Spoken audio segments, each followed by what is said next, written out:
What's up, nerds? Goz Master here with another Magic the Gathering puzzle quest. Today's quest, I'm going to go over a quick Mono Walker tier list. I know that I would try to get these out every year, but I'm actually traveling. I'm on vacation right now, and the family is out, and I wanted to actually take a little time to actually go through and just kind of let you know my thoughts on the tier list, because we've had a few Mono Walkers that are worth adding to the list, and we've had a couple with cards that have left standard since the last time I did this, which was back in December 2021.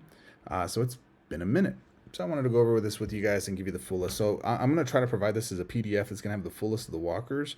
But I'm just going to jump right in here. These are walkers that I don't own and I don't plan on getting, and I don't recommend that you get them. Maybe you get these ones. There's nobody. I went through the list again of ones that I don't have. If I don't have them, they're not worth having, frankly. So Sorin, Impervious Bloodlord, I don't like him. If that's your playstyle, great. Any of the Gideons, I own no Gideons. I don't think any of them are worth it. They're just not, so not in my opinion. A Johnny, Adversary of Tyrants, and Strength of the Pride, I don't think are good. Any of the Chandras, really.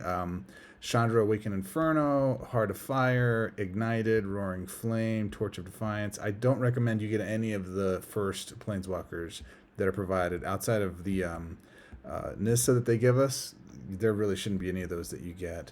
Jace Mirror Mage, as well as Cunning Castaway, I don't recommend. I just don't think they're powerful enough with all of the cards that are available for all of our single color, for our monocolor Planeswalkers. This is where I'm going to get a lot of heat. Liliana's, I don't think Dreadhorde General is good. Master of Death, Last Hope, or Wake of the Dead. I don't own any of them. I don't think they're worth owning. Vivian, Arkbow, Monsters Advocate, and Reed, I just don't think they're good. Nissa Vital Force, which is Nissa 2. Sarkhan Fireblood, Basri Ket. I thought I was going to put him in. Maybe you should get him. I'm going to consider it. I went and looked at his stats, and him and Mu Yunling again. They're awful. Don't get them. Don't waste your resources on them. There's way better walkers you're going to use that are a lot of fun. Now, this next category of mono walkers that I do own and I never play. Some of these are worth getting, though. I do want to say that. So the worth getting category, let's start off with Nissa Vital Energy. So this is the PMA Nissa N6, and if we really zoom in here, she's got 103 life. It's okay, but her seed, she does seed, and that's the thing. Seeding, when you make a 4 or 5 match by swap, seed 2 gems. When you destroy seed 2 gems. This effect can trigger only once per turn. That's the thing that gets me is on these. I really wish they weren't just once per turn. It'd be nice if it was like 2 or 3 times. That would make it a little more powerful, and something that would allow this to compete with some of the bigger Nissas out there. First ability is okay, second ability is okay, but the third ability is kind of where it's at. Pick one of the first 4 different creature cards from your library, fetch that card. If that creature has Leyline, it gains full mana, otherwise create 4 forest tokens. It really is about just seeding and cascading into her basic ability. Her mana gains are 7, so that's one of the higher green ones. So again, if you get this and have fun playing with it, I don't fault you for it. I never play with her. I have it. I have her, and I never play with her, right? It's just a sad series of events. The other one's Sarah the Benevolent. She doesn't have a static ability, but she does have 116 life. Target creature you control gets +4/+4 and gains first strike and flying against the angel subtype. So that's kind of dope for 6. That's not bad, but you got to have a creature on board. It's creature dependent, or else you're just sitting there not able to do anything with your first ability. You create a Radiant Sarah Archangel token. I should have put that in here. I don't. Then your other angel creatures get +3/+3 in Bravery. And then the final one is create an Angelic Renewal token. Exile each creature card from your graveyard, then gain 2 life for each cleric exiled this way. What clerics are they? That's really where she... I wish they would go back and retcon this to do something like, I don't know, some type of flying creature, right? So that it's not just limited to what clerics are. We don't have a lot of clerics in Deal. But other than that, her abilities do kind of stack. They're fair. And that 7 to white is nice. But there are much better white walkers, mono white walkers that I think are worth getting, and we'll talk about those here in just a second. Now, the ones that I don't recommend at all is a laundry list of them. I have these. I've played with them. This is Sage Animus. I just threw in here as for the memes because we all have it. They gave it to us right out the gate. Should be your first green walker. It should be the one you get up to about 30th level maybe. And then after that, you just level it up just to be able to get your progressions with your green. And then after that, you get some other green walkers, which we have a lot of that you should go after.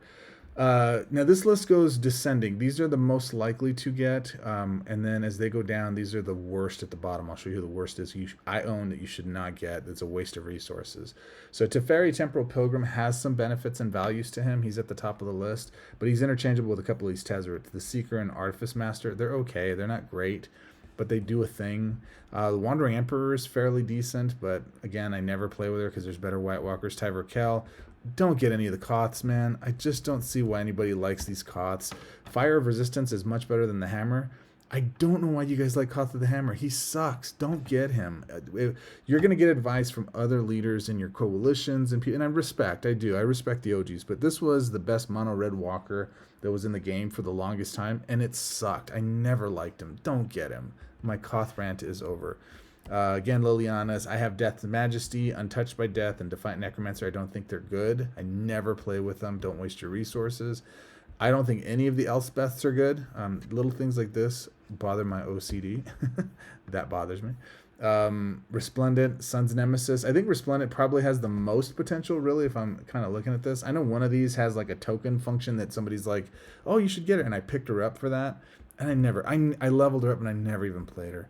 Vivian on the Hunt, it's not good. Sorin the Mirthless sucks. Ob Nixilis Reignited is kind of fun, but he's so limited in black and what you can do with him. He was real kitschy, but there's other walkers that do a better job with discard stuff now. Valiana and even Professor Onyx are way, way better, so don't waste your resources on Obby. There is no Lucas worth getting. They all suck. They just all suck. Never get them. Garruk Wildspeaker is kind of weak. Gideon Battleforge I own. It's the only reason he's not in that other list of don't get Gideons. He's the only Gideon I own, and I regret him. He's a terrible Planeswalker. Chandra Roaring Flame, Jace Telepath Unbound, Jace 1, obviously. Any of the first editions, like the first ones, they try to give you that bundle deal, like, ooh, it's a good value, $5, and you get all.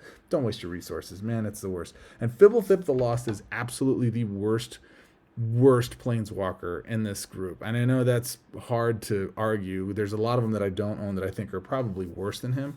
I bought him on a deck challenge for a video because somebody was saying, he's good. And I'm like, no, he's not. And I had to get the Planeswalker. I didn't have to. I chose to. I got the Planeswalker. I built a video around him. And then I realized after I made the video, I was like, wow, I will never get those resources back. What a waste. He is absolutely a terrible Planeswalker. Don't waste your time. All right, let's get into the ones you actually want to get into here. And you want to say, all right, guys, great. Which one should I get? Perfect. Good question. So I have these broken down into my top 10 and then my top 20. So let's actually start with the top 20. We're actually going to go down here in this type of a deal.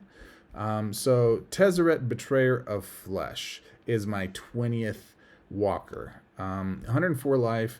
Mind over metal. When you match an artifact, supports gem. Your artifact supports gain 1 shield. This effect can trigger only once per turn. No reason at all for that to be limited. WEBCORE, can you please fix what Octagon did? That needs to be at least 3 times. There's no reason for it to be that light. First ability, Ethereum Charge. Draw 3 cards, gain 5 mana. Solid first ability. Then if the last card in your hand is an artifact card, it gains full mana. Nice. You play Artifact Tribal. You take advantage of that. You abuse it. Otherwise, discard a card. Even if you're looking to put cards in your yard, this is a great way to do that. Wired Machinations, a 17 loyalty. Fetch the first artifact support from your library. Create an information node token. I don't know what that is off the top of my head. Then your artifact supports gain 2 shield. Then your artifact supports gain 2 shield. This is interesting because right now, especially with the release of what is it? Ixalan, Lost Caverns of Ixalan. I'm really excited for the set. It's bonkers good. But there is a lot of ways to get maps and tokens and treasures and all kinds of different stuff on the board. So if you're giving those artifacts, which are all artifacts, additional shields, I think there's some potential synergy and fun that could be extra had there. And Final Cybermancy, 19 mana, create a construct token. It gets +3/+3. I think it's a 1/1 for each artifact you control. So if you have a bunch of them, including the reinforcements, it gains unblockable and hexproof. Chatbros and Guillaume right now they kick out. What do they kick out? They kick out. I can't think of it. They kick out some things, and I think those are tokens or artifacts rather. And he's got a +8 to blue and a +1 to black, -1 to the other colors. He's a solid little Planeswalker, mono blue. He's not my favorite mono blue Planeswalker, but he is really good. I'm gonna say Eliwick Tumblestrum is also going to take the 19th deal. I'm not going to go through all of her stats because she's really goofy. At 125 life at mono green, there was a while where I would have, prior to this set coming out, I probably would have dumped her from my overall ratings just because I don't think she's that strong anymore. But with the new cards that came out for green, I'm looking at you, Galta. She's just going to get stupid strong, and there's a ton of green conversion again. I mean, just green is back, guys. If you've been ignoring green, my goodness, there's so many good things. Plus, if you have the virtue of knowledge, virtue of, I think it's strength or vitality, one of the two. The green one from the last set from, I can't even remember the last set's name, from the previous set. That bumps her mana bonuses up quite a bit, makes her stupid, ridiculous. And to this day, I say it from the first time I played with her to this time, she wins, and I don't know how she wins. She has some kind of micro weird synergy in all of her stuff that she does, and it just makes her a really, really strong planeswalker. She's just goofy, and I think if you were to build for her now, all the dungeon stuff aside, which is still kind of fun and okay, it might be your playstyle, and she is really, really strong at that. All right, next is Lolth Spider Queen. I have to really reevaluate this because I'm not sure if Lolth is still strong or if she just has a special place in my heart because I did such a powerful video for her. People always ask, who is the woman that you had in that video that was voicing that? She sounded amazing. That was me. I did it and I pitch toned my voice. And anyways, I am your secret crush, guys. Drider Sprite alignment black. Each player loses 2 life. My only challenge with Lolth is I don't like loss of life. And so you have the Angel of Suffering that can work with her to kind of offset that loss of life. But here's another thing too, is each player loses 2 life. If you lose life and you do the alignment, you play a black thing. And I haven't even tried this yet, actually, as I'm thinking about this right now. This is the Goz brain firing right now because it said loses 2 life. Ob Nixilis works on lost life. Every time someone loses a life, you draw a card, and I think it gains full mana if it's a spell card. So that might be something worth playing with this build just to see if that works. And alignment is anytime you cast black spells, that's when it happens. And there's no limit to that, so it can happen a bit, I think. I have to check it out and see. Knowledge of the Underdarks, create a Demon Web Pits token, draw 2 cards, then you lose 6 life. If you do, the last 2 cards in your hand gain 6 mana. Okay, so lose some life, gain some mana. Destroy target opposing creature for Lolth's punishment at 12. Then create a copy of a Drider on the battlefield under your control. That card gains the Darkness emblem. Each player loses 6 life. It's very interesting as I'm going through this. The Octagon era of card design and Walker design is very intriguing. The only way 90% of these kind of, but must have this emblem on this card triggers are in those cards or on those walkers. Why not just give it to them and just say that has it? Why does it have to have the emblem to make that work? Because it doesn't work any other way. It doesn't make much sense. No offense, Octi, but you guys did some funky stuff. Demon Web Pits, 18 mana, create a Demon Web Pits token. Then that support gains the Darkness emblem. Your creatures gain Berserker, Death Touch, and Double Strike until end of turn. I don't like the until end of turn. I really wish that stayed because it makes your creatures dominant. It's not an overly costed third ability, but not one that we're going to be able to spam. 18 is a chore to get to. We can get to it, and it could kind of win, but that's why she ranks so low. I'm actually really curious to go play with her using Ob Nixilis. That's what I'm going to go do. Now it's Goz Master Flowers. I need to change this, right? This is Goz Master of Flowers. All right, so for Goz Master, great life total, 123. Aura of Courage, alignment white. Your first creatures get +1/+1. So when you cast spells that are white, you get 1/1 to your first creatures. Draw a card. If that card is a creature card, that creature gains +4/+4 and gains lifelink and vigilance. Otherwise, it gains 7 mana and you draw another card. That is a stupid good first ability. I actually forgot about how good that is until I actually started doing this Walker review. And he's just so outclassed by other white walkers that are higher up on my board, on my list here, and including Dakin, right? Like Dakin's the ultimate white, black, blue walker. But draw a card, and if that's a creature card, it gains these things, lifelink and vigilance. So if you have a card like, let's say, Phyrexian Vindicator, and that's white, and it has lifelink and vigilance now, in addition to all of that. Well, it had vigilance before, didn't it? All right, so lifelink, though, you're just gaining the life you're dealing damage with. Still something. And a +4/+4 just makes them biggie. I mean, that's just good, man. That's just too good. 12 loyalty for Way of the Open Hand. Create a Monk of the Open Hand token, then increase its level by 1 4 times. Why not just say 4 times? Why just increase its level by 4? It doesn't make any sense. Increase your non-spell cards level by 1. Yeah, I don't understand that. So that means any support you have on the board, you're increasing that. So maybe you already have 1 and you're increasing it again. I don't know. Maybe it goes up to 5. I have to go look at it again. It's really about the third ability, Platinum Dragon, 21 loyalty for target creature's base power and toughness becomes 7/7. So all your Tokis. Ovika, anyone? Then reinforce it. That creature gains first strike, flying, and vigilance. It gains the dragon and god subtypes. You have a godly Ovika token that's going in and smashing face, little gobbles. And first strike, flying, and vigilance. Yeah, let's go. That's just a beefy token stack. This is a fun walker. I'm probably going to play with it again now that we have all these toys in play. I think I want to play with these again because these were fun. The Octagon had, you know, they gave us a lot of walkers during the Dungeons and Dragons set, but man, they had some fun stuff. Maybe not worded the best, but they were pretty fun. Goz Master Flowers is number, what is that? Number 18 on my list. So that's 20. 19, 18, number 17 on my list. Wow, let's get to number 16. Jessica Thrice Reborn. Jessica was one that I'd written off, and she's one of the walkers that made the jump on this list, on my countdown list this year. And the reason is because, well, you'll see. Let's go through her abilities. So in her case, she's got 122 life, which is solid, mono red. Discard all cards without mana from your hand, then draw that many cards. Deal that much damage to your opponent's Planeswalker. If there are 12 or more cards in your graveyard, deal 3 times that damage instead. So there's a little card called Wild Research. Maybe you've heard of it. It came out in the last set, and I absolutely adore that card. Any place I can play it, I play it.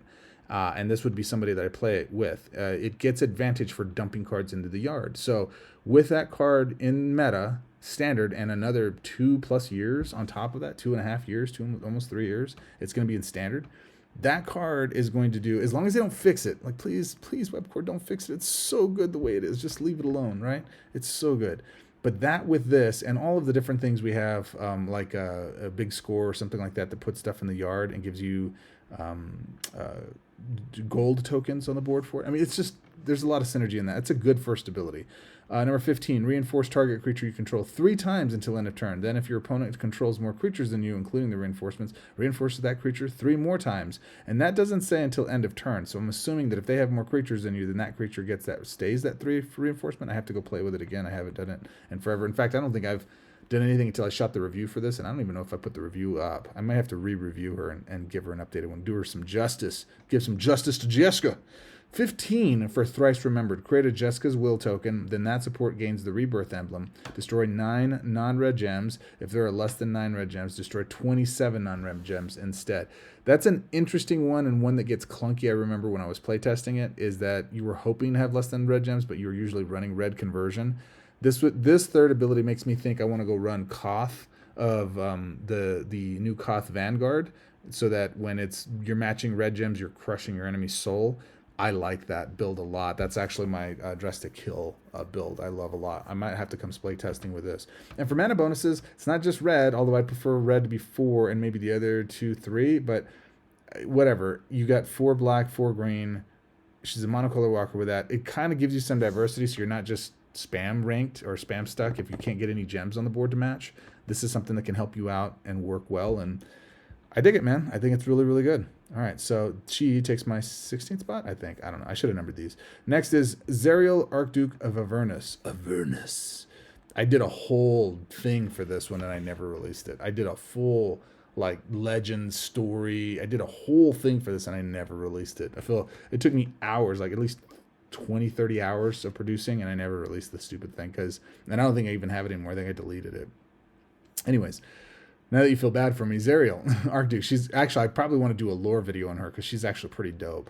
119 life. Alignment red, deal 1 damage to your opponent's Planeswalker. Okay, so a little pingy damage. Fallen Solar, 6 loyalty, roll a 20. 1 to 10, your creatures get +6/+0 and gain haste until end of turn, whatever. 11 and 19, destroy 6 non-red gems, 20 perform each of these effects above and gain 6 loyalty. So you're really hoping for 20. There was the one support while she was out that gave all of your rolls 20s when you got that, and it just made everything, she made her destructive. She was just devastating with that. That ranked out as standard, so we don't have it anymore. It went with D&D. So now we just have this, right? Legions of Avernus, 12 loyalty, roll a d20. Create a red devil token, then reinforce it X times. X is 4 plus the roll result. If the roll result is 16 or more, your creatures get +X/+0 and gain Berserker and haste. So when you had 20s rolling, baby boy, you were doing massive damage with the second. And that was only 12 loyalty to get to it. That was a really solid thing. As is, even without that natural or dirty 20s that you're getting all the time, it was still really solid for you to be able to go pull and do some specific damage.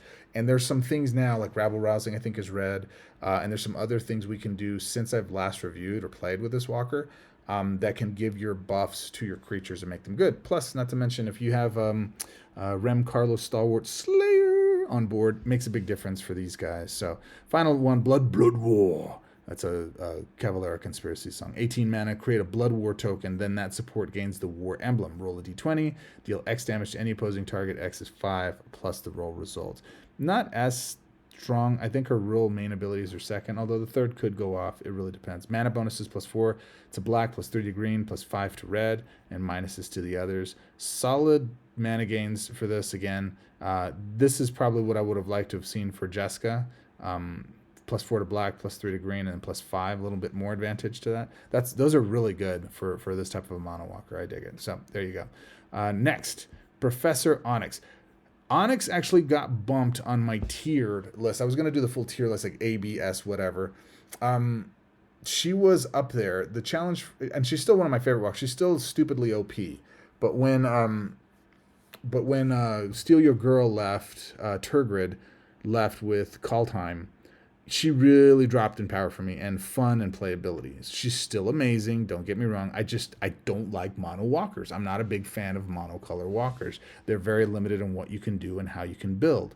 That said, she is stupidly powerful. 112 in life, morbid research for 6, pick and fetch one of the first 4 cards from your library, then destroy the others. Cool, you're putting stuff in your yard. The fetch card is a spell, copy it. That copy gains 3 mana. Otherwise, your opponent loses 3 life. So if it's not a spell, they take 3 life. And it is loses, so you could do that with Ob Nixilis. You could spam your first and trigger your Obzi effects. 12 mana, I'll probably have to go test that out as well. 12 loyalty for Painful Lesson. This is really it. Create a Dissection class token. Your opponent discards their first non-spell card. Then the first spell card in your hand gains full mana. Come on. That's just solid. 12 loyalty for a full mana. That's really, really solid. Last Monography. 18 loyalty. Your opponent discards 6 cards. Your opponent loses X life, and you gain X life. X is the number of creature cards in both graveyards. In your opponent's discarded less than 4 cards. This way, X is increased by 20. Solid finisher, does really well. Where this, I can still kind of see playing this is Portal to Phyrexia. 21 mana with Portal, and you get on the board, and you get to basically take their creatures one at a time. Turgid was so much better. Anything they discarded just comes to my hand full mana, and I get to play it. I miss Turgid. Turgid. I actually played Legacy not too long ago just to go kind of play that style again. I love that style. It's so much fun. One of the funnest decks I've played in Magic Puzzle Quest. I highly encourage it. If you have Professor Onyx, or if you don't have her, get her. If you have Turgid's, the old Call Time, I think it was a Mythic or Masterpiece. I'm not sure what it was. But when that thing flips over and you're getting them to discard stuff, my goodness, that is so much fun. You want to play with Omniscience and you don't have it? Cool, go get them to take their stuff. It's Turgid, Steal Your Girl, and Professor Onyx is still the queen of that with Turgid. Absolutely chef's kiss. Even still, with my favorites out of the way, she's still absolutely one of the top 20 Planeswalkers I recommend you do have. She is a lot of fun to play with, and she can be very destructive. And there are some really good new discard cards now with the newest set out of Caverns. And I really encourage, pick them up and take a look at them. I think they're really solid. All right, next is Jace, Unraveler of Secrets. I don't like Jace, Unraveler of Secrets. The only reason I include him on this list is because this is an unbiased list of strong, powerful Planeswalkers, and this is absolutely strong and powerful Planeswalker. 104 life. First ability, Investigation 9, gain 4 mana per support you control on the board, right? That's pretty solid. That is pretty solid, especially with a lot of the support stuff that's happening in blue right now. You have a lot of options. 12 loyalty is study, discard 1 card, then investigate 4. So that puts those tokens on the board so that synergizes with your first, but it really is all about his third. It's Unravel. 21 loyalty. Create a support that says when you draw a card, each of your creatures gain 4/4. Guess what you do? You do draw tribal, and you just get your creatures biggie. And every time you draw, you have something that triggers a creature that puts them on the board, and this just makes them stupidly big. You swing for dome, and it's good. Decent mana gains, 5/4. It's only 9 total. 5 blue, 4 black. It's okay. The reason I don't like this is because you're playing with tokens typically with this type of thing, and it takes for freaking ever for all of the things to resolve. It takes so long. And I know my man Nalthazar really likes him. I include him on the list just out of respect. But the reality is it's so slow, and it's not fun to watch it function. Hey, WEBCORE, if you fix this to be speedy, this would probably be one of my go-to Planeswalkers in monocolor. But as is, he makes top, 15, 14, something like that. Next, Mordenkainen. I love Mordenkainen. Look at that haircut. You can't deny that haircut. My man is stylish, yeah? All right, 117 life. Mordenkainen's lubrication. I'm not going to even say it. It's lubrication. You shouldn't have done that, Octagon. You shouldn't have. Alignment blue. You may discard the last card in your hand. If you do, draw a card. Right? I think it only triggers the first time. I don't think it happens every single time, or else you'd be ditching cards all the time. I think it's just the first time. So involuntary wizardry. Oops, I accidentally wizarded myself. 6 mana or 6 loyalty. Drop this 2 cards. Pick one of the first 4 cards in your hand, then roll a d20. 1 to 10, exile that card. 11 to 19, it gains half of its mana. 20 gains full mana. So it's actually pretty good odds you're going to discard that card. I really wished it would have been 1 to 6 maybe. And then 7 to 16, and then 17 to 20 for full mana. That would have been better, right? But they didn't do that, and as it is, it's an okay ability, except that you're going to, odds are flip a coin, you're going to ditch a card, you're going to exile a card. All right. Second one's create a Faithful Hound creature token. It's like a 1/1 doggo. Then roll a d20. 1 to 10, your illusion creatures gain flying. 11 to 18, your illusion creatures gain flying and unblockable. And then 19 to 20, your illusion creatures gain flying, unblockable, and hexproof. Whatever. It doesn't have any negative downsides, so it's just pluses. Minimum, they're going to get flying, unblockable, or hexproof. Okay, and then penultimate cogitation. Penultimate cogitation. 18 loyalty. Create a Mordenkainen's penultimate cogitation token. Then exile your hand and draw the first 6 different cards from your library. Those cards gain half of their mana. I really wish this didn't say draw. It says fetch. We used to try to break this with wizard class because it said draw. It's not draw, it's fetch. And as a result, it's not accurate. It doesn't trigger all of the draw functionality. So it's inaccurate. It's actual fetch. That said, the PC is very powerful. Those cards gain half of their mana, is very strong. And then if you have some stuff that delivers the other half of the mana, case in point, like I don't know. There's other stuff that can trigger to give you mana. His mana bonuses aren't great. +5 to blue, +4 to white, +3 to black, and then minuses to the other. It's okay. It's a +12 overall. I would like to have seen a +6 to there and yada yada. Whatever. It's fine. You know what? It's the same as what we just said a second ago. Why is it not good here, guys? Because I don't know. I like my stuff to be more powerful. It actually is good. Disregard. I don't know why I'm saying that. It's good. It's good. All right, moving on. Jay Ballard is he's number 11 or number 12 rather on the list. Jay Ballard is number 11 on this list. She's just outside of the top 10. And to be honest, she could switch with the next Walker in the top 10. This one and the next one could switch into the top 10. All right. So why did I have this? I can't read her secondary ability. Hold, please. Okay, sorry, I'm going to just have to read through this. 108 life, magical number in Shaolin. 6 loyalty for great literature, great toast. Fetch the first spell card in your library, then the first spell in your hand gains 10 mana. Very solid first ability, so it just grabs the first, and then it gives the first card mana. So if you don't want any of the ones in hand to have mana, you just ditch your spells, and that way when you're over your drawing, it's going to get that 10 mana. The next one you can't see here is 9 loyalty. It's actually the Burning Books. I have my phone out now. Burning Books. If the last card in your hand is a spell, deal 8 damage to your opponent. If not, gain 4 mana. Discard a card and then draw 4 cards. So I'm pretty sure it's dependent on having the card in play, or having a card in hand to be able to discard to be able to pull those, but I don't remember off the top of my head. Sorry, I know this should be more informative. Just trust me, she's powerful because of the third ability. Professional Destruction, 15 loyalty. Create a major Professional Destruction token. Whenever you cast a non-copy spell, copy the first 2 spells from your library, they gain full mana. So if you have something on top of your library that you've done to like put there, like you've done some type of some type of scry effect to see what's up there, make sure you have a good spell up there that you want, and then you like Hezareth's Undying Fury or something like that, and then you cast a non-copy spell in hand that does that, you just trigger that thing infinitely. It's such a stupid powerful ability. That third is why she's so strong. You ramp to your third, it only costs 15 loyalty, so you get there really quickly, and a lot of times you're just looping spells. She's amazing. 5 for red, 4 for blue. She's a really solid Planeswalker. You can't go wrong with her. I highly encourage that if you don't have her or any of these, that you actually do pick them up, because I think they're all really solid. So 11 is Jaya. Number 10 or 12 is Mordenkainen. Number 13 is Jason Raveler of Secrets. Zoom out just a hair. Onyx at number, what was that?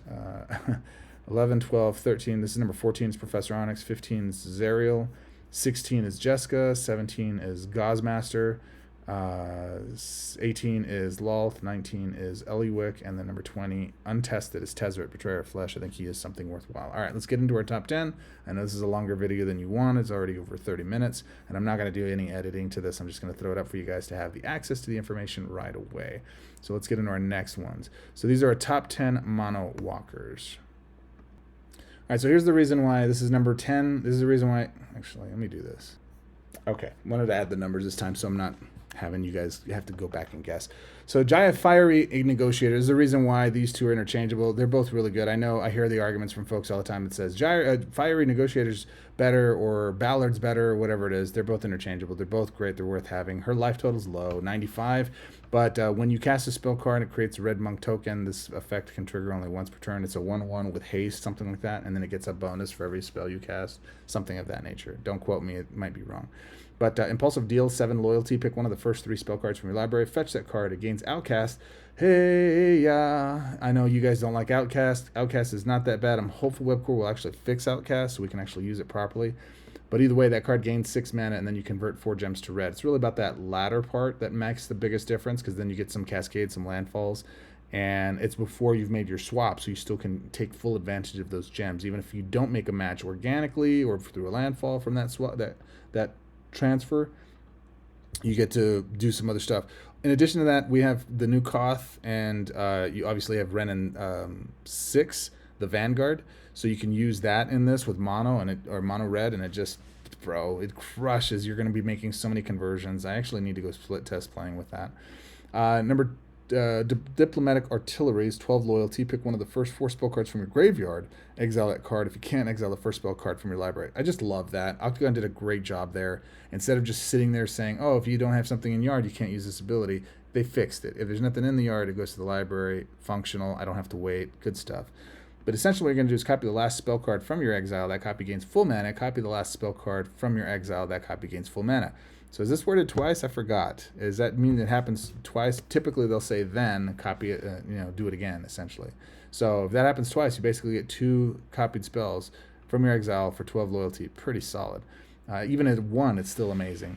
Fiery Fusillade, 20 loyalty, creates 6 red monk tokens. Those are those creatures we talked about a second ago. Creatures you control gain haste until end of turn, kind of wasted. Deal X damage, because they already have haste. Deal X damage to target opposing creature. X is equal to 5 plus the greatest power among creatures you control. Let me check on that real quick. My bad, it's not haste that the creature has. The creature has prowess, so every time you draw a card, I believe prowess is the card draw. It's not the spell cast one. But every time you draw a card, it gets +1/+1. And then this creature actually has prowess. This creature gets +X until end of turn. X is 1 plus its reinforcement. So in this case, it would be 5, 6, plus if you had one from before, you got a lot. You got a lot. You're going to be getting a lot because you're casting these spells whenever you cast a spell card. And there's no limit to that. So when you cast a spell card, create a red monk token. This effect can trigger... Oh, excuse me. It says it right there. Disregard me. It's been a long freaking weekend. I'm actually kind of ill. I got food poisoning last night, and I'm feeling fine now. Thank you for your concern. But 9 to her mana bonuses for red. She's a solid walker, man. Solid. If you don't have her, she's a lot of fun. You're going to have a lot of fun building around her. If you like spells and loops and all that stuff, either of the Jayas are good. I personally think there's one better, but I'll show you guys that here next. Number 9 is Teferi Chronoclast. Oh my god, I hate this. I hate this guy. I hate him. 92 life. Denial. When your opponent casts a card, if that is a blue card, gain 2 mana, otherwise deny a gem. I don't know how this works. I have nobody knows how this works. Deny does weird, goofy things where you see gems that have the deny radiant around them, and you try not to match those, and you still trigger the deny. It doesn't make any sense. I don't get it. I hate it. It's so annoying. This is one of the few cards I hate, or one of the few walkers I hate seeing on Greg's side when I'm in a tournament, because I have to beat them usually faster than I want to. So I got to make sure that my build has something that's offsetting them or destroying the board faster and not wrecking my hand. Its deny is brutal. It is brutal, and Chronoclast just takes full advantage of it. Even the deny gems that are in PMA, or the deny cards that are in PMA that you use in other blue walkers get annoying. Like ambiguity is really kind of, I'm looking at you, ambiguity, and you guys that play ambiguity main loop, you devilish handsome man, you. I just can't understand how you guys can do this. It's evil. It's straight up evil, and it's annoying. All right, nope. I mean, 7. I mean, what else do you need to say aside for nope? 7 loyalty, deny 4 gems, increase the cost of all cards in your opponent's hand by 2. Subtle, soft, annoying. Anti-clockwise, 12 loyalty, create an anti-clockwise token, convert 7 gems to blue, gain X mana. X is the number of blue gems, so you're gaining some good mana especially if you're going to cut your losses, and then it's had a couple of triggers. And then finally, anti-clockwise, let's see what that does. So anti-clockwise is a support card, has an emblem 3 token. When your opponent makes a non-blue match by swap, restrain. That's why we're having those challenges. That's what's kicking our tail. Ugh. Back to turn 0 is 19 loyalty. Each player discards all cards with mana that can be discarded from their hand. You draw X cards, deny X gems, restrain X times. Each card in your hand gains X mana. X is the number of cards discarded this way. Just screw you, Chronoclast. Screw you. 6 loyalty, or 6 to blue, 3 to white, 3 to black, -3 to red, and negligible to green. Teferi Chronoclast, number 9 on the list. Ugh, that makes me physically ill. Speaking of physically ill, Liliana the Veil. Speaking of physically veil, 108, another magical number, although her magic is wasted on me. Power of the Veil. When a card enters your opponent's graveyard, you may lose 3 life. If you do, gain 3 loyalty. This effect can trigger only once per turn. Okay, I don't like this Planeswalker, and I especially don't like facing this Planeswalker, but she is everyone's favorite, and I don't know why. I do not like her. I do not like her. Why did I rank her as high as I did? Because of the pushback I would have gotten from folks that I always get. Everybody tells me, you got to play this, you got to play this. I have not played this walker since I reviewed her. I hate her. I hates her. Hates her. Hates her. Necromancer's Contempt. Oh, you think you got Contempt, Necromancer? 8 loyalty. Each player discards the last card that can be discarded from their hand. Convert 3 gems to black. Convert 3 gems to loyalty gems. Here's, I think, my challenge with Liliana. Why am I discarding? If I'm playing with her as a Planeswalker, why am I ditching my hand? Why do I want to do that? Right? There's nothing really in black that makes a lot of sense to put stuff in the yard. Maybe for Reanimator? But that's not it. That's not what you're doing with this build. You're punishing your opponent for it. It's the conversion that happens once we get to the third ability. You'll see. Uneven Sacrifice. 19 loyalty. Create 4 Curse of the Veil tokens. Target opposing creature gains imminent death. You know what that is, right? So Curse of the Veil says, support card emblem 1 token. You get 1 shield on that bad boy. When a card enters your opponent's graveyard, your opponent loses X life. If that is a creature card, convert X gems to loyalty gems. Otherwise, convert X gems to black, and X is the support shield. This is the worst of her abilities. This is the worst thing about her at all. You get to your 19 loyalty, you put this on the board, and Greg does this a lot, right? The AI does this a lot. He won't always fire his third, but he typically fires the second. And then one of my creatures gets imminent death. So it's just brutal. The second one is just brutal. And then, and you got 4 of them, and they all stack, right? So you get, that's why it's 1, so there are 4 shield. Curse of the Veil. I don't understand that. Why don't you just give it 4 shield? It doesn't make any sense. Create 4 Curse of the Veil tokens. It's not like it's not like if they didn't stack, that would make sense, right? Like if they didn't reinforce, that would make sense. But they do, so it doesn't make any sense. Just give it 4 shield. It's stupid. Okay. Destroy up to 4 opposing cards with the greatest mana value. Your opponent discards the card with the greatest mana value that can be discarded from their hand. So it's really just the Curse of the Veil stuff. You're really just trying to get to that secondary ability. The third ability is just a bonus. The mana bonuses, the mana gains for this walker are awful. She's bad. I don't like her. You shouldn't play her. She's awful. I judge you if I see you in her in your hands, and I see your name underneath it and Greg's piloting it. I will judge you. Number 8, Liliana the Veil. Number 7, Karuk Unleashed. All right. So for all my Timmies out there, Timmy, if you like playing with big creatures, boy, have I got a Plains monocolor walker for you. 128 life, good guy, good power, good strength. Unleash Instinct, 6 loyalty. Target creature you control gets +6/+6 and gains trample until end of turn. Come on. Then if that creature's base power is 5 or greater, you draw 2 cards. Okay, so odds are it's not an early game factor. You're probably going to take a minute to get something that's +5 or bigger on the board. Maybe 3 or 4 turns before you get there. Maybe mid game you'll have that. So it's something mid to late game that can help you reload your hand if you need to. but it steals your other abilities. Hunting Pack, 12 loyalty. Your first non-token creature gains leader beast. Create 3 beast tokens. If your opponent controls more creatures and creature reinforcements than you gain 6 loyalty. That last part's irrelevant. It's all about the secondary ability. Your first creature gets hunt leader beast, and then go create 3 beast tokens. Essentially, if I have a beefy boy, like let's say, I don't know, maybe Golda? You have Galt on board, which is a 15/15. You're using mana conversion that's 15 or 20. Is it 15 green gems? I don't remember. Maximizing your gains, your loyalty gains, and then you're just crushing, dude. You're crushing. Yeah, you get Galt on the board, and then you give it leader. You get all the mana, right? And then you get leader on the next turn, or even if you get to take a double turn there, give it leader beast, and then triple it. Yeah, so you've got a 45/45. Actually, no, you have a 15 plus another 45. So you have a 60/60 sitting on board with your secondary ability. Sure. Absolute beast mode, right? If you got Terraskew, which is like a 20/20, then you've got an 80/80 sitting on board. I mean, what are we talking about? And this is in standard legal. This is going to be a crushing creature. And green mana conversion, as I think I mentioned that before, is way back. It's back in a big way. So you're not going to be hurting for cranking loyalty. And these aren't expensive. 12 for that kind of focus? My goodness. And then 18, create a Predator's Trail token and fetch the first 2 non-creature cards from your library so you have something in hand, right?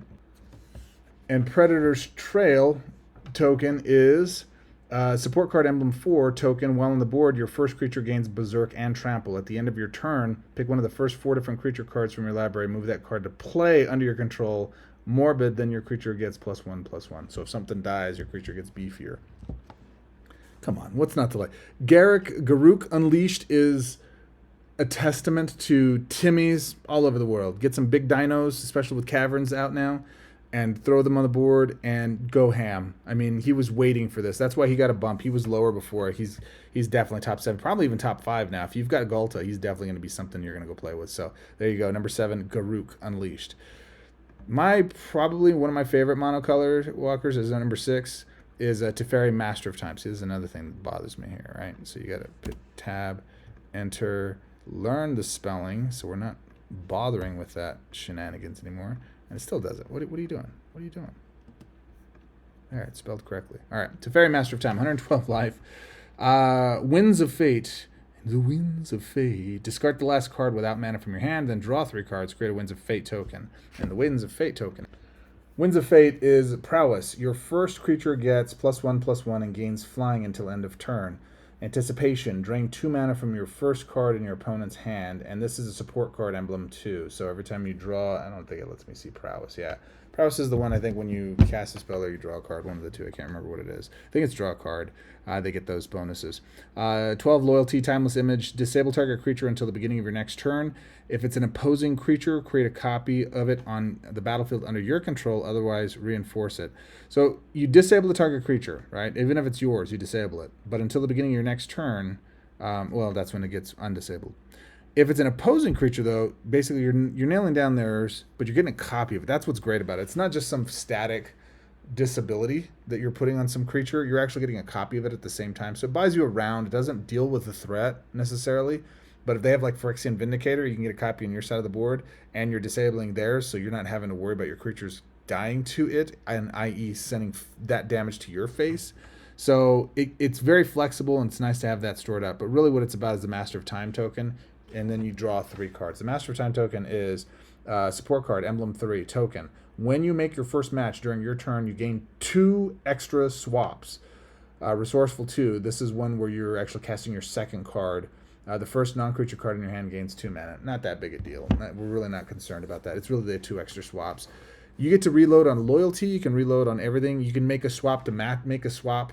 You can make a swap to cascade into a fall that's going to give you another 5 swaps. So typically you can get 3 or 4 additional swaps with this. I know some people don't like playing with swaps. I see you.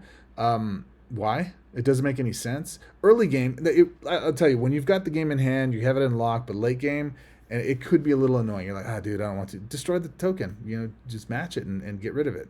Easier said than done.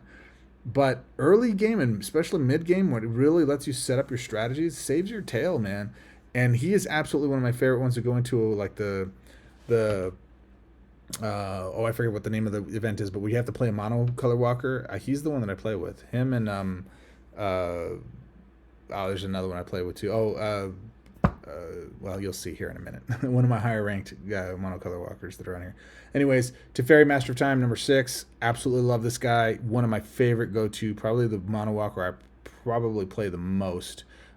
He's just solid. 2 extra swaps is hard to ignore. And let's bring up our next one, Chandra Dressed to Kill. Chandra number 6. Took him 6 tries to get a Chandra that I liked.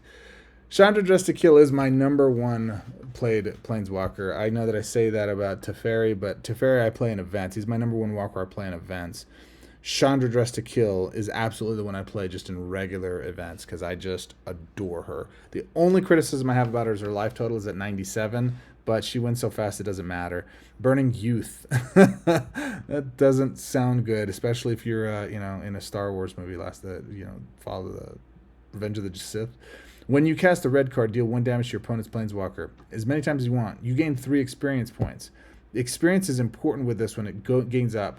This is one of the few places experience was done right, and I really enjoy it. So Flame On is our first ability. Flame On. 9 loyalty. It's a little expensive, but you draw a card. You gain 2 experience points. The first red card in your hand gains 7 mana, and opposing Vanguard support loses a shield. If it can't, deal 10 damage to your opponent's Planeswalker. For 9 loyalty, that is stupid powerful, right? And I just do it for the 7 mana. But everything else is so solid. It is so good. 15 loyalty for Burn the Midnight Oil. Discard a card. Pick one of the first 4 spell cards from your library. Fetch that card. It gains Outcast. It gains mana equal to your experience points. Then lose X experience points. X is half base cost of the last card in your hand rounded up. There's a lot of math in that one. I'm just going to tell you right now, I never use a secondary ability, ever. I use that first one, and I spam the tar out of it, and then I use the third from time to time. Fiery Gown, 21 loyalty, create a Fiery Gown token. You gain experience points equal to the amount of mana in and up to the first 6 cards with mana in your hand. Discard your hand, and then, let me get the rest of that. Then fetch the first 6 different cards from your library. See, that's worded correctly, fetch. 6 different cards from your library. Those cards gain Outcast. Transfer your experience points as mana to your hand. So in other words, you have 40 experience points, you get 40 mana in your hand. The downside is the Fiery Gown token. This is one of those things where I'd like them to change it to where you don't have to select to do it, because you have to select so much. I just hate touching my stuff. This is a Port Card Emblem 4 token. It's a legendary. When you cast a red card or a card with Outcast is exiled from your hand, right? You don't even have to cast it, you can just exile it.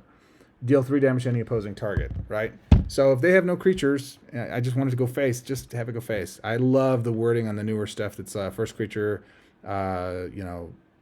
first creature, and then when that's gone, then to opponent. So absolutely love Chandra Dressed to Kill. Say what you will about Outcast, it doesn't even matter. This walker is absolutely in the top 5 for me. And she's a go-to I use often. I don't like mono walkers. I love Chandra Dressed to Kill. She's a really powerful mono walker. All right, next. Nissa Worldwaker. You guys might be a little surprised to see her this low. A lot of you guys would put her probably number 1 on the list, and I don't fault you for that. I just find her very boring. She's just such a boring walker. She just converts green and wins. And in a world where there's a lot of green conversion, I don't see a need for her as much. Her playability goes way down. But when you see, especially when we had the 2-year set rotations, and you'd see the card pool shrivel up, like, right, the shrinkage, you'd have very few green conversions. So a lot of people would say, she gives you a lot of advantages. And her first ability is super strong. Whispers of Zendikar, 9 loyalty, create 4 forest tokens, convert 6 gems to green, and they're 1/1 creatures that have haste. And then the convert 6 gems to green is just really solid. You really end up cascading into a good section. She's got 113 lives. Forgot to mention that. Worldwake is 12 loyalty. Draw 2 cards. Then all cards in your hand gain the Awaken 4. Create 2 force tokens. Create a Worldwake token under your control. So the Awaken 4 is you get whatever the casting cost of that card is normally. You actually get to cast an additional. You can generate an extra 4 mana into it. It gives you an option. You want to cast it now, or do you want to wait till you have more mana into it? It's like stored mana, if you will. And so what happens with that is when you do decide to cast it, it gives you 4 more forest tokens. Or actually 2 more forest tokens, I guess is what it is. I don't know. It gives you a bunch more forest tokens, which is neat. But I don't really use the second one outside of trying to reload my hand. Like if I'm dry, like I've cast everything and I got nothing and I got a bunch of loyalty, but I don't quite have enough to do the third, then I'll do the second one, reload my hand, get those some jank, and then I'll go from there. Or if all my cards in hand are full mana, and they're like reactive cards, like I'm trying to destroy my opponent or do something to my opponent's board, and they don't have anything, I'll do the secondary ability to draw cards and then add that extra beefiness to it. But it's really, and then the World Wake token is landfall, your creatures get +1/+1 until end of turn. It's not that big a deal. It's really about the Heart of Zendikar. Create 4 Ashaya, the Awoken World tokens, and these are beefier creatures. They're leader, essentially, elemental. While this creature is reinforced 6 or more times, it gains Regenerate 2. While this creature is reinforced 12 or more times, it gains Hexproof.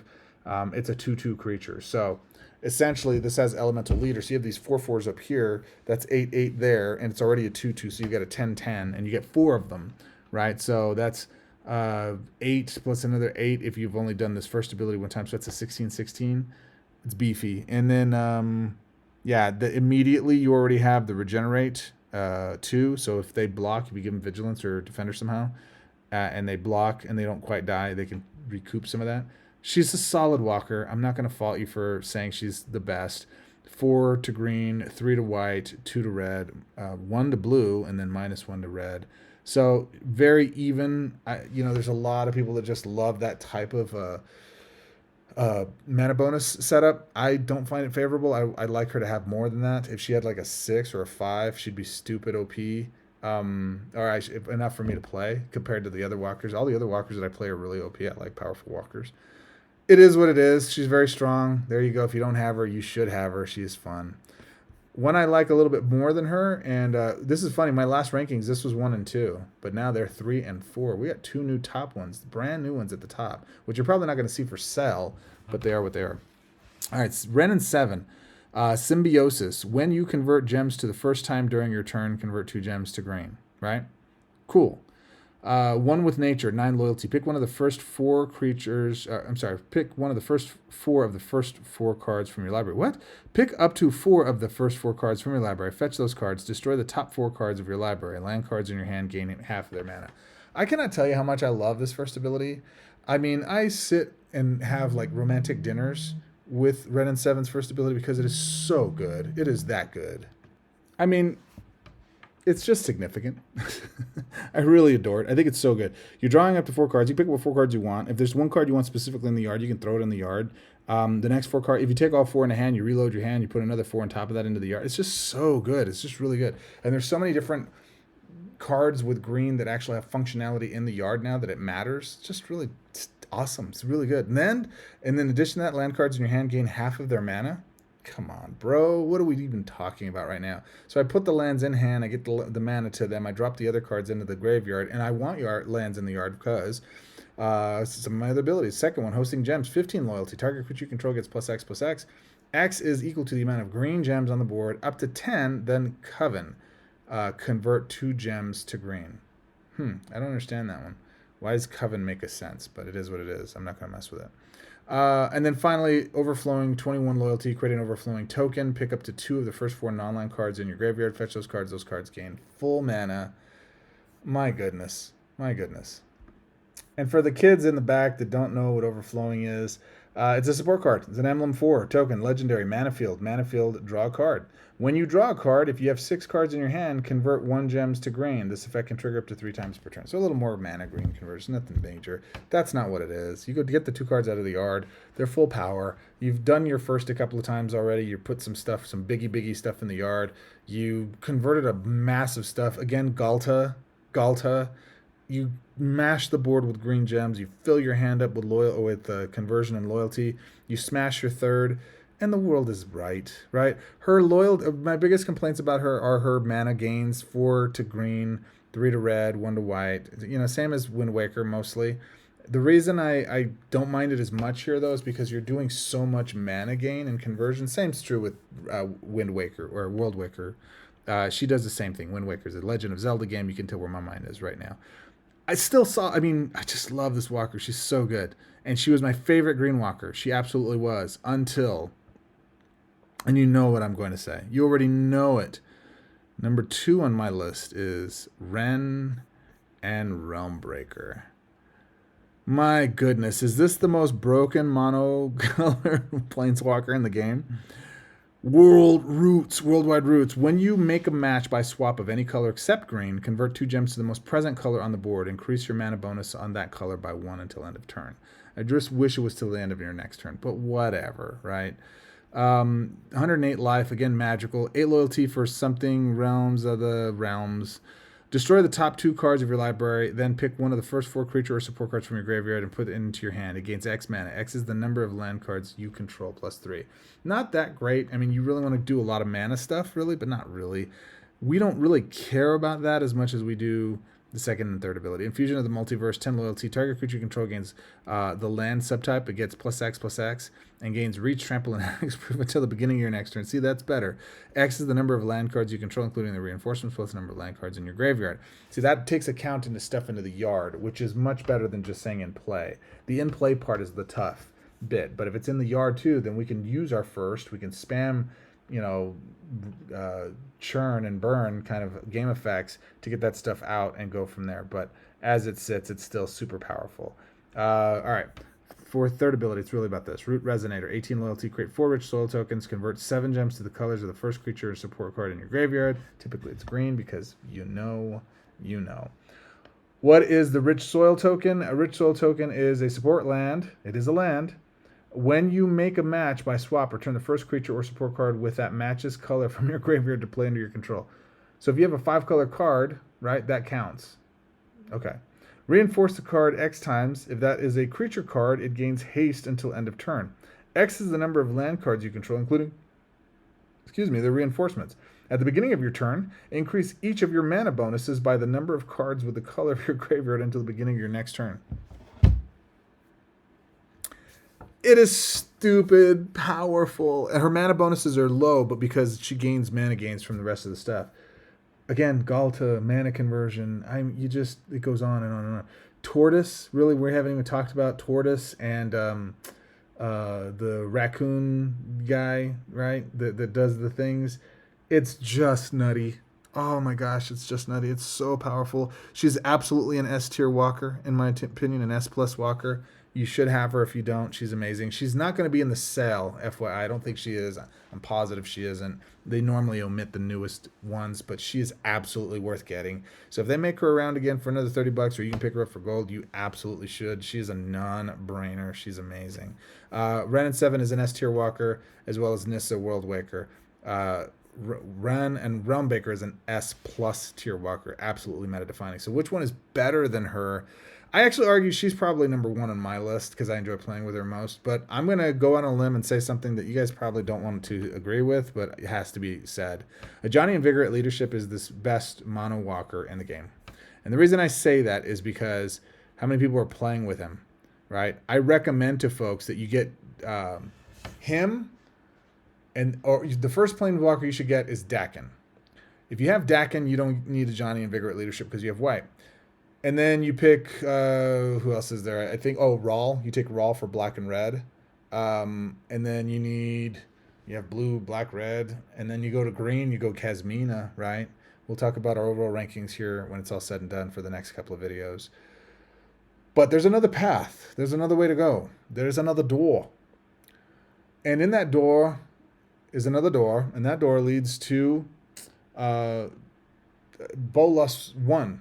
The first Bolas for new players. If you go Bolas 1, you have black, red, and blue covered, but you don't have white. So what do you do in that instance? It's a Johnny Invigorate Leadership. You just take that as the first mono walker that I actually recommend in stream. Because if you go my favored route, which is Dakin, and then you go red, blue with Rawl, who's my second favorite walker, for that approach, you don't need white. But eventually, even after you've got everything, Johnny's still one of the ones I recommend that you pick up for white objectives in addition to whatever Dakin is covering. So if he's isolated to a blue objective or a black objective, you have a Johnny to take care of your white objective. Okay, point of all of this is this. He's stupid good. He's stupid powerful. 130 life. Come on. Cats Assemble. At the end of your turn, if you have full life, crit in a Johnny Soldier's token. Otherwise, enlist the gem. Come on. What are we talking about? Blessed Leadership. 6 mana, 6 loyalty. Enlist 4 gems. So you convert them to the life gainy ones. Create 4 Johnny's Leadership tokens.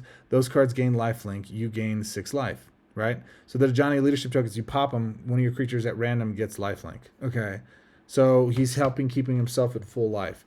8 loyalty, fierce leadership, enlist the gem. So you just do 1, not 4. Create 4 Johnny leadership tokens, and those have double strike. And then your creatures get +2/+2 until end of turn. Okay. It doesn't matter. Unscathed leadership, 10 freaking loyalty. Enlist the gem, just 1. Create 5 Johnny leadership tokens. 5, not 4.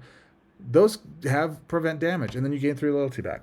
Right? His mana gains, +7, +3 to green and blue, -2 to black and red. Whatever, bro. He's got 13 mana positives. He is a stupid, powerful Planeswalker in the monocolor set. And he's nerfed. He was stronger before. It was so stupid how strong it was. You got 2 Johnny Soldiers before versus just the 1. Oh my gosh. Insane. Absolutely insane, Walker. For anybody to say anything other than he's the number 1, you're lying to yourself. He's absolutely the number 1. I prefer Ren and Realmbreaker. Ren and Realmbreaker is absolutely my favorite one to play. I prefer to play with her over a Johnny. I never play with a Johnny, but that's just because there's no fun. Well, I don't want to say it's not fun. It's just you're doing one thing and you're winning, right? Like he's up there with like Wind Waker or World Waker. That's on my brain. So there you go, my friends. That's the list. Those are sorry, it's been a long day. I'm actually just getting over an illness. That's why I'm not as energetic as I normally am, but my goodness, do we even need to say anything else other than this is the list. The list is complete, Schindler style, right? This is where I would tell you to go. Oh. Bloop. So that said, my friends, do you agree with my findings? Do you agree with my list? Is there something that you think should have been here that isn't? Is there a Walker that I say is dog do that you think is actually great do? That is top tier do? If so, I tell you what to do. Put it in the comments below. So again, 19, or 20 rather, I should say, is Tezzeret. Eliwick is 19. Did I set a space there? I did. Lolth is 18. Goz Master of Flowers is 17. Jessica is 16. Oh my gosh, come on. Zariel is 15. And then I realized you probably don't want to hear me counting, so there you go. 20, Tezzeret, Eliwick, Lolth, Goz, Jessica, Zariel, Professor Onyx, Jace, Mordenkainen, Jaya, and then top 10, those are interchangeable. Those Jayas flip whenever I feel like it. Fiery Negotiator, Teferi, Liliana, Garuk, Teferi, Chandra, Nissa, Ren and Realmbreaker is absolutely my favorite, and then a Johnny Invigorate Leadership is absolutely the most powerful. There you go, my friends. So my recommendation, if you're looking to actually get some Planeswalkers, you start with the top guy and you work your way back. Whatever you don't have, you pick up from there. If you saw some playstyles, heard some things I mentioned that you might think is fun, you work your way back to here. And then once you're done with those, the ones that I would recommend you don't pick up, you want to pick those up. Those are 100% up to you, whatever matches your playstyle. And if you're a completionist, please don't get Fibblethip the Lost. You deserve better than that. I don't know who hurt you when you were younger, but you deserve better than that, okay? Thank you, my friend. I appreciate you. I know you could have been anywhere in the world. I hope that you did not find this too boring, but I wanted to get you a complete list so you can completely see it. Get into the Discord. I'll actually be posting the full list in my Discord, so you don't have to watch an hour-long video to figure out which walkers are the ones you should get. I will have that list in there for you to go, and I'll be doing the same thing for our dual-color walkers as well as our tricolor walkers, but those will be better produced because I'll actually be in my home office and I'll have all of my full stuff available. Till then, my friends, until our next quest, swords up.